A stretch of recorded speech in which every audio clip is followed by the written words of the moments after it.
Police बल में ये 60,244 पुलिस कार्मिकों की भर्ती और नियुक्ति पत्र वितरण का कार्यक्रम ऐसे समय में संपन्न होने जा रहा है जब यह देश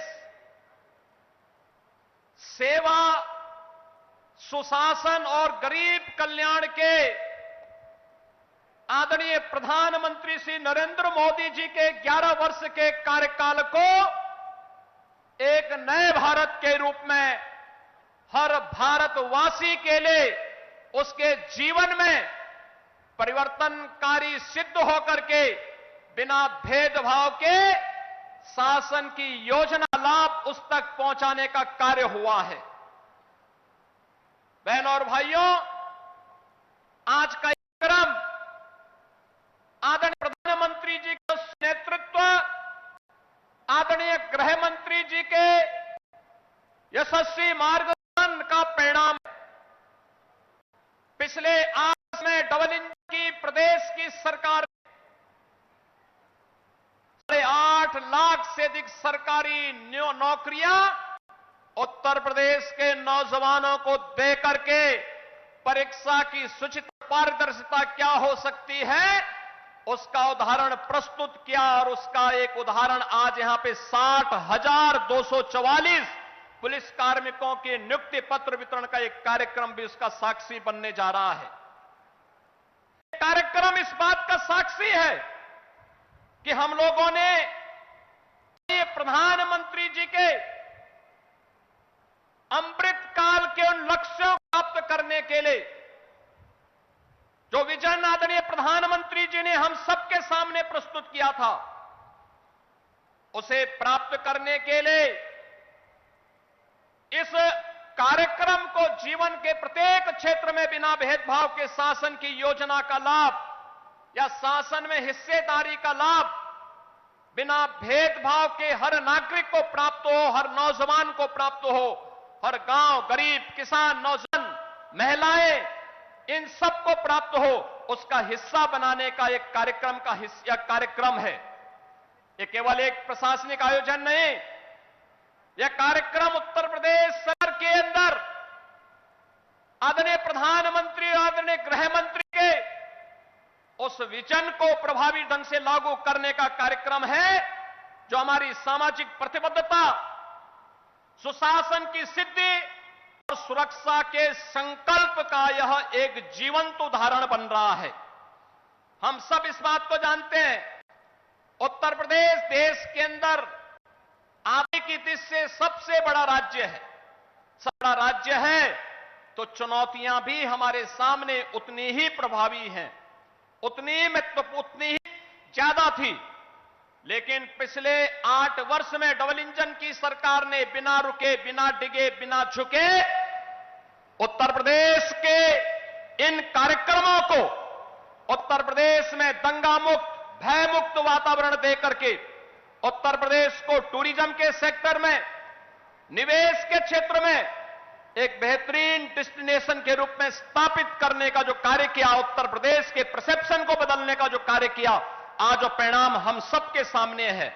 और इसी के लिए आदरणीय प्रधानमंत्री जी ने कहा था कि स्मार्ट पुलिसिंग आज की आवश्यकता है। स्मार्ट पुलिसिंग के कुछ सूत्र उन्होंने दिए थे, strict and sensitive, modern and mobile, alert and accountable, reliable and responsive, techno savvy and trained police बल आज की आवश्यकता है। और उसी को ध्यान में रख करके हम लोगों ने उत्तर प्रदेश पुलिस बल में भर्ती की जो प्रक्रिया प्रारंभ की, हमें बताते हुए प्रसन्नता है 2017 के पहले की जो स्थितियां थी, भाई भतीजावाद था, भेदभाव होता था, परीक्षा की शुचिता पर प्रश्न खड़े होते थे, ऐसा दे बगैर किसी का सिलेक्शन ईमानदारी के साथ नहीं हो सकता था। लेकिन आज ये गए दिन की बात हुई, अब तो व्यक्ति को संविधान के द्वारा प्रदत्त आरक्षण की सुविधा का लाभ देते हुए मेरिट को ध्यान में रख करके इस प्रक्रिया को पूरी पारदर्शी तरीके से संपन्न करने का कार्य आज प्रदेश के अंदर हो रहा है। और आज उसी का परिणाम है कि हम लोगों ने अकेले उत्तर प्रदेश पुलिस बल में पिछले 8 वर्ष में 2,16,000 पुलिस कार्मिकों की भर्ती की। केवल ये भर्ती ही नहीं की, बल्कि उसको मॉडर्न बनाने की दिशा में भी कार्य प्रारंभ किए, रिफॉर्म हुए। मुझे याद है 2017 में जब हम लोगों ने पहली पुलिस भर्ती की थी, मैं उस समय भारतीय जनता पार्टी के राष्ट्रीय अध्यक्ष के रूप में आदरणीय आज के गृह मंत्री जी के पास गया था।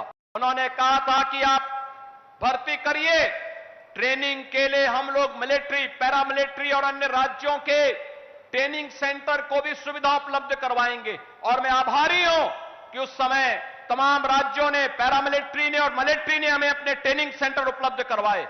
लेकिन आदरणीय मंत्री जी, आज हम लोग 60,244 कार्मिकों की भर्ती कर रहे हैं। ये उत्तर प्रदेश के अंदर ही ट्रेनिंग की क्षमता को आज हमने 60,000 से अधिक बढ़ाने का काम कर दिया है। एक साथ उत्तर प्रदेश के अंदर ही इनकी भर्ती है। आपने 2021 में उत्तर प्रदेश के अंदर Uttar Pradesh state forensic institute का शिलान्यास किया था। 2023 से ये फॉरेंसिक इंस्टीट्यूट काम करना प्रारंभ कर दिया है। जुलाई 2024 से आदरणीय प्रधानमंत्री जी के मार्गदर्शन और नेतृत्व में देश के अंदर 3 नए कानून लागू होने के लिए जो कार्यक्रम, जो कार्य योजना आगे बढ़ाई गई, आज उसके परिणाम हम सबके सामने हैं। भारतीय न्याय संहिता 2023, भारतीय नागरिक सुरक्षा संहिता 2023 और भारतीय साक्ष्य अधिनियम 2023, इन 3 नए कानून की दृष्टि से, जो ये 3 नए कानून है जिसकी मूल भावना दंड आधारित न होकर के न्याय प्रधान है, इनमें वैज्ञानिक साक्ष्य और तकनीक का ज्ञान अत्यंत महत्वपूर्ण है माना गया है। और इसके लिए उत्तर प्रदेश में 8 नए फॉरेंसिक लैब बनकर के तैयार होकर के चालू हो चुकी हैं। 6 नए पर काम चल रहा है। 75 जनपदों में गृह मंत्रालय के सहयोग से हम लोगों ने 2-2 मोबाइल फॉरेंसिक लैब उपलब्ध करवाई है और तीसरी उपलब्ध करवाने की कार्रवाई को भी आगे बढ़ाया गया है। हर जनपद में 75 के 75 जनपदों में साइबर थाने, सभी 1994 जितने भी हमारे थाने हैं उनमें साइबर हेल्प डेस्क की सुविधा आज उपलब्ध करवाई गई है। ये सभी इस दृष्टि से जो आदरणीय प्रधानमंत्री जी का विजन है, उस विजन को आगे बढ़ाने के क्रम में ये सभी कार्यक्रम सफलतापूर्वक आगे बढ़ाने का कार्य हो रहा है। आज अब 60,244 पुलिस कार्मिक आपके कर कमलों से नियुक्ति पत्र प्राप्त कर रहे हैं। स्वाभाविक रूप से इनके जीवन की जो तमन्ना थी, इनके माता पिता का, इनके अभिभावक के जीवन की जो एक आस थी कि ये भी पुलिस बल का हिस्सा बन सके, और यह आज उत्तर प्रदेश में आदरणीय प्रधानमंत्री जी और आपके कारण यह साकार रूप से होते हुए दिखाई दे रहा है कि गरीब से गरीब परिवार का बेटा भी, चाहे वह जनजातीय परिवार में हो, चाहे वह वंचित और दलित परिवार का हो, चाहे वह अति पिछड़ी और पिछड़े वह बेटियां हो, सभी इस पूरी पुलिस भर्ती में बिना भेदभाव उनसे सभी को स्थान प्राप्त हुआ है। और आज वे लोग इस पूरे अभियान का हिस्सा बन रहे हैं। वे भी देश के 25 करोड़ सहायक बन पाएंगे। यह दृश्य आज हम सबको मिल रहा है। मैं आज के इस अवसर पर इन सभी नौजवान साथियों से कहूंगा, याद रखना, एक नियम है वर्दीधारी की, और मुझे लगता है इस ट्रेनिंग के साथ, उस जवाबदेही के साथ हमें आज पुलिस का व्यवहार, दोस्ताना व्यवहार, कॉमन मैन के साथ जितना संवेदनशील हम बन सकते हैं, उनकी समस्या के समाधान करने के लिए महाकुंभ में जो भी इसके व्यवहार की तारीफ की, महाकुंभ में अगर कर सकता है तो मन में क्यों नहीं, हमें इस उस दिशा में होने चाहिए। और यह एक आगे बढ़ाने के लिए आदरणीय नेतृत्व और मार्ग मार्गदर्शन में उत्तर प्रदेश के परसेप्शन को बिगड़ एक बड़ी भूमिका का निर्वहन। आप देश के सबसे हिस्सा बन रहे हैं। आपको मैं इस अवसर बधाई देता हूं।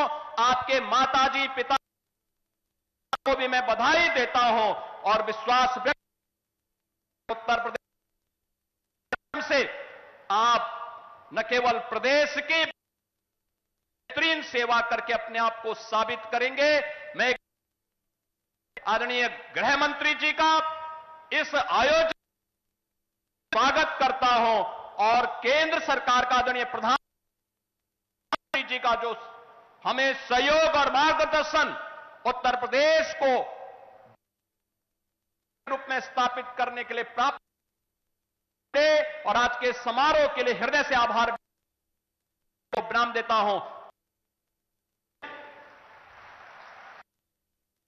बहुत बहुत धन्यवाद माननीय।